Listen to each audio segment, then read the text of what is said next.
സമസ്ത league തർക്കത്തിൽ പ്രബോധനം ലേഖനത്തിലൂടെ നേരിട്ട് ഇടപെടുകയാണ് ജമാഅത്തെ ഇസ്ലാമി.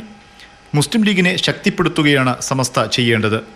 പകരം സമസ്തയിലെ ഒരു വിഭാഗം CPM-ലേക്ക് ചായുകയാണെന്ന് ലേഖനം കുറ്റപ്പെടുത്തുന്നു. ചിലരുടെ വ്യക്തിപരമായ അജണ്ട സംരക്ഷിക്കാനാണിത്. സമസ്ത ലീഗുമായി ഇടഞ്ഞാൽ മഹല്ലുകളിൽ സംഘർഷമുണ്ടാകും. ജിഫ്രി മുത്തുക്കോയ തങ്ങൾ പ്രസിഡന്റായ കാലത്താണ് സമസ്തയിൽ CPM ഫ്രാക്ഷൻ രൂപീകരിച്ചത്. EK അബൂബക്കർ മുസ്ലിയാരുടെ അരുമ ശിഷ്യനാണെന്ന് അവകാശപ്പെടുന്ന ജിഫ്രി തങ്ങൾ നയംമാറ്റത്തിന്റെ അപകടം തിരിച്ചറിയണമെന്നും ലേഖനം പറയുന്നു.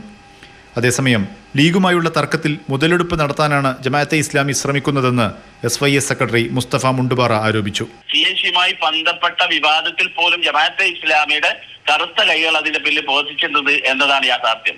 സമസ്തയെ പൊളിക്കാനുള്ള ശ്രമമാണ് അവർ നടത്തിക്കൊണ്ടിരിക്കുന്നത്. അതിനാണ് ഘടന പൊളിക്കുന്നത്. ചില അഭിപ്രായ വ്യത്യാസങ്ങളൊക്കെ ഉണ്ട്, സ്വാഭാവികവും അതൊക്കെ പരിഹരിക്കപ്പെടും. അതിനിടയിൽ മുതലെടുപ്പ് നടത്താനുള്ള ശ്രമമാണ് ജമാഅത്തെ ഇസ്ലാമി നടത്തുന്നത്. മുസ്ലിം ലീഗിനെയും സമസ്തയിലെ ചില നേതാക്കന്മാരെയും ജമാഅത്തെ ഇസ്ലാമി സ്വാധീനിക്കാൻ ശ്രമിക്കുന്നുവെന്ന് സമസ്തയിൽ നേരത്തെ തന്നെ വിമർശനമുണ്ട്. ഇപ്പോഴത്തെ തർക്കത്തിൽ ജമാഅത്തെ ഇസ്ലാമി നേരിട്ട് ഇടപെട്ട് പക്ഷം പിടിക്കുന്നത് സമസ്തയിലെ ലീഗ് വിരുദ്ധ ചേരി ആയുധമാക്കും. മുഹമ്മദ് ഷഹീദ്, മാതൃഭൂമി ന്യൂസ്, കോഴിക്കോട്.